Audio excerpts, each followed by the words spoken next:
ગાંધીનગરના પાટનગરમાં આ ગાંધીનગરના પાટનગરની હાલત છે.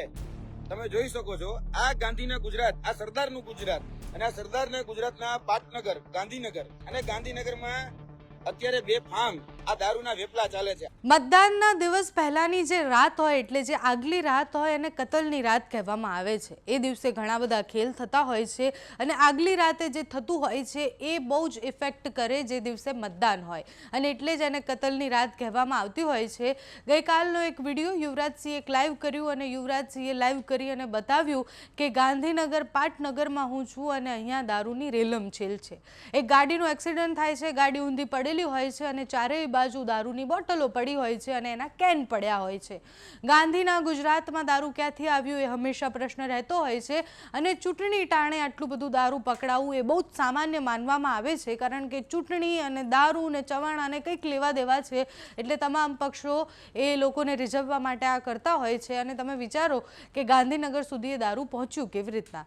યુવરાજસિંહે જ્યારે ગઈકાલે વિડીયો બનાવ્યો તો એમાં જે ત્યાંની પરિસ્થિતિ હતી એ સમજાવી, સાથે જ ગાંધીનગર સુધી કઈ રીતના દારૂ પહોંચ્યો એ સવાલ પણ કર્યા. તો કતલની રાતના દિવસે જે ખેલ થયા છે તે જુઓ.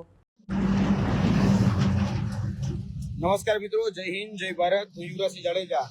અત્યારે હું ઉભો છું ગાંધીના ગુજરાતમાં અને ગાંધીના ગુજરાતમાં એમાં પણ ગાંધીનગરના પાટનગરમાં આ ગાંધીનગરના પાટનગરની હાલત છે. તમે જોઈ શકો છો આ ગાંધીના ગુજરાત, આ સરદારનું ગુજરાત અને આ સરદારના ગુજરાતના પાટનગર ગાંધીનગર અને ગાંધીનગરમાં અત્યારે બેફામ આ દારૂના વેપલા ચાલે છે. આ તમને જે દેખાય ને, આ જે દારૂ તમને દેખાય છે ને, એ તો હજી કહેવાય ને કે થોડો ગમતો જ છે, 5% જ છે. બાકી 95% દારૂ તો PCR 1 માં જતો રહ્યો છે. હવે PCR 1 માં ક્યાં જતો રહ્યો એ તો મારો રામ જાણે, કારણ કે હજી સુધી એનો કોઈ પતો નથી. આ ગાડી જે દારૂ ભરીને આવી, એ ગાડી ક્યાંથી આવી, કઈ રીતે આવી, કેટલી આટલી બધી બોર્ડરો ક્રોસ કરીને આવી એ તો હું નથી જાણતો, કારણ કે આ બધી જ બોર્ડરો ક્રોસ કરીને આ ગાડી અહીંયા સુધી પહોંચી હોઈ શકે છે. એટલે આપણે તો કેવું છે કે ગુજરાત જે છે એ ગુજરાતમાં તો દારૂ બંધી છે, પરંતુ બહારના રાજ્યોમાંથી દારૂ આવે છે અને આ જે બહારના રાજ્યોમાંથી દારૂ આવે તો કહેવાય ને આપણી બોર્ડર સિક્યુરિટી એની ઉપર પણ સવાલ પેદા થાય છે કે આટલો એટલો દારૂ ઘૂસે છે કેમ. અને એ પણ ચૂંટણી ટાઈમે, આ ચૂંટણી ટાઈમે દારૂના બેફામ વેપલાઓ ચાલે છે. અને અહીંયાથી હજી તો કહેવાય ને કે 3 PCR 1 હતી, એ 3 PCR 1 આ બધો જ તમે જે જોવો છો એ દારૂ છે. ઇંગ્લિશ બોટલો છે, બરોબર છે. હમણાં ઘણી બધી બોટલો જે છે એ PCR 1 માં લઈ ગયા છે અને એવું કહેવામાં આવે છે કે એ પોલીસ સ્ટેશને ગઈ. હવે સાચું ખાટું તો મારો રામ જાણે, કયા પોલીસ સ્ટેશન ગઈ, કોની હતી, ક્યાંથી આવી હતી, એ હજી તો કઈ હજી હતો પોતો થયો જ નથી. આ આપણા ગુજરાતનું વાસ્તવિક મોડલ છે, વાસ્તવિક મોડલ. આ હકીકત આ છે ગુજરાતના મોડલની, કારણ કે રિયાલિટી ઓફ ગુજરાત મોડલ. આ સામે તમને શું દેખાય છે? સામે તમને દેખાતું છે ગિફ્ટ સિટી. આ ગિફ્ટ સિટી છે. બોલો, આ ગિફ્ટ સિટી જે છે એ ગિફ્ટ સિટીની એક્ઝેક્ટ સામે જ, બહુ આગળ જવાની જરૂર નથી, આ ગિફ્ટ સિટી છે. આ ગિફ્ટ સિટીની સામે અહીંયા બેફામ દારૂના વેપલા ચાલે છે, બેફામ.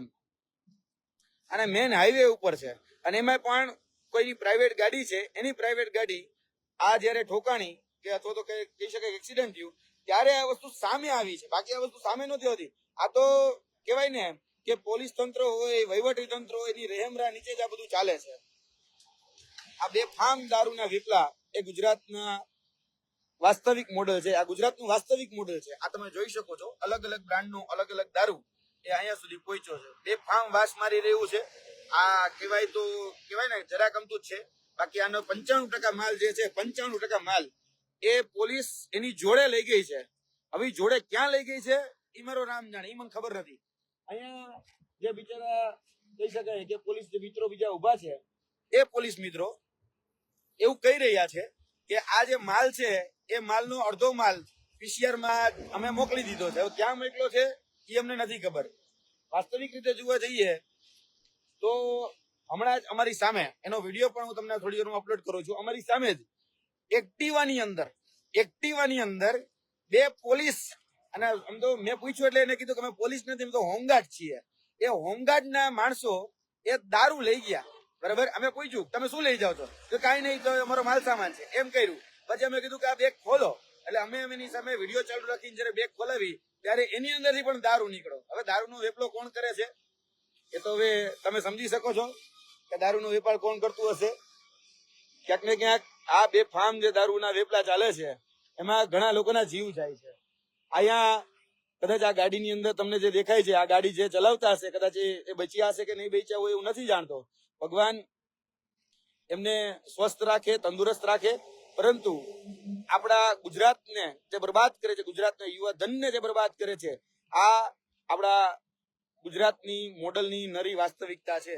આ ગુજરાત જે બરબાદ કરે છે. આ ઇંગ્લિશ દારૂ ક્યાંથી આવ્યું હોય? બોર્ડર ક્રોસ કરીને આવ્યું હોય. હવે બોર્ડર ક્રોસ કરીને જો ગાંધીનગર સુધી આ દારૂ પહોંચી શકે તો શું આ દેશમાં આતંકવાદીઓ ન ઘૂસી શકે? કારણ કે આપણી કહેવાય કે ગુજરાત રાજ્ય છે એની તો ચારે ચાર જે સીમાઓ છે એને સુરક્ષિત રાખવાની જવાબદારી એ ગૃહ રાજ્ય મંત્રીની છે. તો આ ગૃહ રાજ્ય મંત્રીની નજર હેઠળ કદાચ આ દારૂ પહોંચતો હશે. તમારું શું માનવું છે?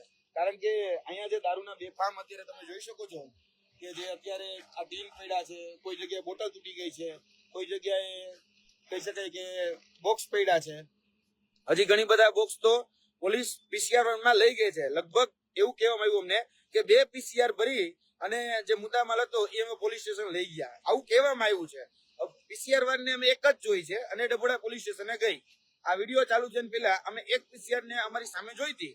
હવે એની અંદર દારૂ હતો નહોતો એ નથી ખબર, પણ આ દારૂ કોનું હશે? તમે શું માનો છો? કારણ કે આ દારૂ કોઈ અમીર ઘરાનાનો તો કદાચ ગરીબ ઘરાનાનો તો કોઈનો હશે નહીં. આ આવ્યો હશે તો ક્યાંકથી એવા જ વ્યક્તિઓ પાસેથી આવ્યો હશે કે જેની પહોંચ બહુ ઊંચે સુધી હોય. આ બેફામ દારૂઓના વેપલા છે. આ ગુજરાતની અંદર ગાંધીનું ગુજરાત, સરદારનું ગુજરાત, અને એ ગાંધીના અને સરદારના ગુજરાતની આ હાલત છે. સામે તમે જોઈ શકો છો, આ છે ને ગિફ્ટ સિટી છે, ગિફ્ટ સિટી, બરાબર? આ સામે જે દેખાય ને ગાંધીનગર છે. આ ગાંધીનગરમાં આવેલું ગિફ્ટ સિટી છે. ગાંધીનગર એટલે કે પરમ પૂજ્ય આપણા ગાંધીજી જેના નામ ઉપર જે ગાંધીનગરનું નામ પડ્યું, આ ગાંધીજી જે અહિંસા, બરાબર, અને આપણને જે પાઠ ભણાવ્યા કે ભાઈ દારૂનું વ્યસન, દારૂનું સેવન એ ન કરવું જોઈએ, આજે એ જ ગાંધીના ગુજરાતમાં ક્યાંક ને ક્યાંક દારૂ મળી રહ્યો છે.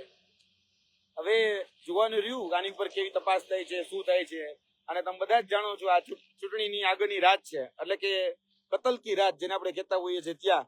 અને એવું ન માનતા કે ખાલી અહીંયા તમને આ તો ખાલી દારૂ પકડાણો છે. બાકી તમે જોવા જાવ આ અત્યારે વાગ્યા છે રાતના 3. આ રાતના 3 જે વાગ્યા છે, આ રસ્તો છે મોટા ચિલોડાથી નાના ચિલોડા તરફ જતો. આ રસ્તામાં બેફામ દારૂ ખાલી પકડાયો છે. બાકી ખાલી એટલું જ કરે ને આખા ગાંધીનગરમાં તે જે ચૂંટણી છે, ખાલી ગાંધીનગરમાં જોવા જઈએ ને તો બ્લેક કાચ વાળી જેટલી સ્કોર્પિયો ફરે છે, જેટલા ભારતીય જનતા પાર્ટીના કેસ પહેરીને જે લોકો અત્યારે આટા મારે છે ને, એની ગાડી જો ખાલી ચેક કરવામાં આવે ને તો બધી જ ગાડીમાંથી દારૂ નીકળે એમ છે. પણ હવે પોલીસની તાકાત તો છે નહીં કઈ બધી આપણી ગાડીઓ ચેક કરે, કારણ કે કેસ છે એટલે એને તો પરવાનો મળી જાય છે. બાકી કોઈ વિપક્ષનો કે અપક્ષનો જો કોઈ વ્યક્તિ દારૂ લાવે તો ઈ ન લાવી શકે. બાકી પક્ષધારી જે છે એટલે કે સત્તા પક્ષમાં જે બેફામ દારૂના વેપલા કરે એ બધાને બધી છૂટ છે. હવે અહીંયા થોડી વાર પછી કહેવાય કે પોલીસ અધિકારીઓ આવ્યા છે, જોઈએ હવે શું થાય છે. કારણ કે એવું હજી 3 પીસીઆર વાન હતી, એ 3 પીસીઆર વાન માંથી 2 પીસીઆર વાન તો ગાયબ થઈ ગઈ છે, કદાચ એક પણ હતી બાકીની એ પણ ગાયબ થઈ ગઈ છે. અને હજી દારૂ એમનેમ જ છે, ઘણો બધો દારૂ અહીંયા પડ્યો છે. અને લગભગ 2 પીસીઆર ભરીને જે દારૂ જે છે એ અલગ અલગ જગ્યાએ મોકલવામાં આવ્યો છે. અહીંયા આ જે ઘટના ઘટી છે એ પણ ખૂબ કહી શકાય દુર્ભાગ્ય છે.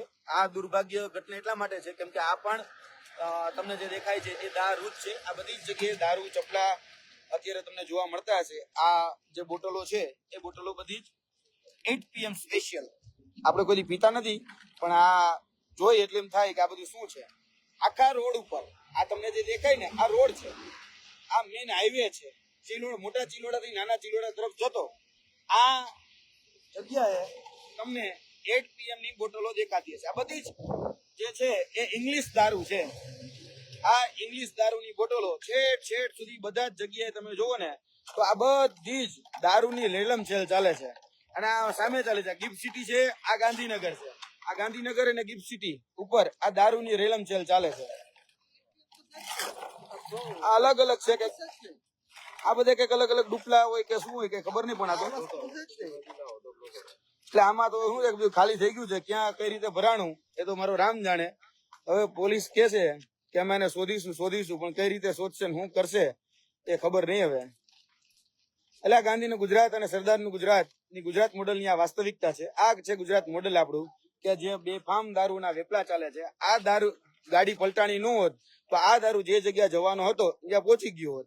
પણ હવે આ કહેવાય ને કે ગાડી પલટી ગઈ છે, એટલે આ બધું ચતું થઈ ગયું છે. એટલે કે અત્યાર સુધી ચતું ન થાત. અત્યારે ચતું એટલા માટે થયું છે કારણ કે આ ગાડી પલટી મારી ગઈ. જો ગાડી પલટી ન મારી હોત તો આ બધું જ બહાર નહોતું આવવાનું. બાકી આવી અગણિત ગાડીઓ અત્યારે તમે અમારા દહેગામમાં આવો તો દહેગામમાં આવા ભારતીય જનતા પાર્ટીના ખેસવાળી બ્લેક સ્કોર્પિયો એ બેફામ રખડે છે. તમે કડજોદરા વાળા રસ્તે જાઓ કે પછી હરકજીના મુવાડા વાળા રસ્તે જાઓ કે ગમે એ રસ્તે જાઓ, તમને બેફામ તમને એ કાળી ગાડીઓના કાચવાળા ગાડીઓની અંદર બેફામ દારૂઓની બોટલો વેચાતી તમને જોવા મળતી હશે. અત્યારે બેફામ દારૂ પાવામાં આવી રહ્યો છે, બેફામ રીતે બધું જ ચાલી રહ્યું છે. આ તો પલટી મારી એટલે પકડાણું છે, બાકી પલટી નો મારી હોત તો પકડાતે નહીં. અને આવી કહેવાય ને કે સત્તાધારી પક્ષ હોય એની રહેમરા નીચે જ આ બધું ચાલતું હોય છે. ભૂતકાળમાં પણ તમે જોયું હશે કે સત્તાધારી પક્ષ હોય એ સત્તાધારી પક્ષની રહેમરા નીચે બધું ચાલે. અત્યારે પણ વર્તમાનમાં પરિસ્થિતિ તો આ જ છે. એટલે આ બેફામ દારૂઓના વેપલા છે. ચૂંટણી ટાઈમે જ આ બધા જ જે દારૂઓ જે છે એ દારૂઓના બેફામ ધંધાઓ એ ચાલે છે. હવે આમ રોડ સુધી આવેલો છો કદાચ 1 કિલોમીટર સુધી તમને દારૂ દેખાશે. આખા રોડ ઉપર તમને બધી દારૂ બોટલો તમને દેખાય. હજી સુધી આનું કોઈ નિરાકરણ આવ્યું નથી. ખબર નહીં હવે દારૂબંધીનું આપણે ગુજરાત કહીએ છીએ પણ આ દારૂબંધી ખરેખર વાસ્તવિક રીતે બંધ થતી જ નથી. આ બધી જ જગ્યાએ તમને રોડ ઉપર જેટલું દેખાય ને આ દારૂની બોટલ જ તમને દેખાશે. આખા જગ્યાએ દારૂ. આ ગાંધી અને સરદારનું ગુજરાત, આ ગુજરાત મોડલ જે કહેવાય ને આ વાસ્તવિક ગુજરાત મોડલ છે કે જે બેફામ દારૂ પાવાનો અને હવાર પડે વોટ લઈ લેવાના. બસ બીજું કાંઈ આમાં કઈ નવીન નથી. વર્ષોથી આ જ ચાલતું આવે છે. મહેરબાની કરીને આ બધું બંધ થાય.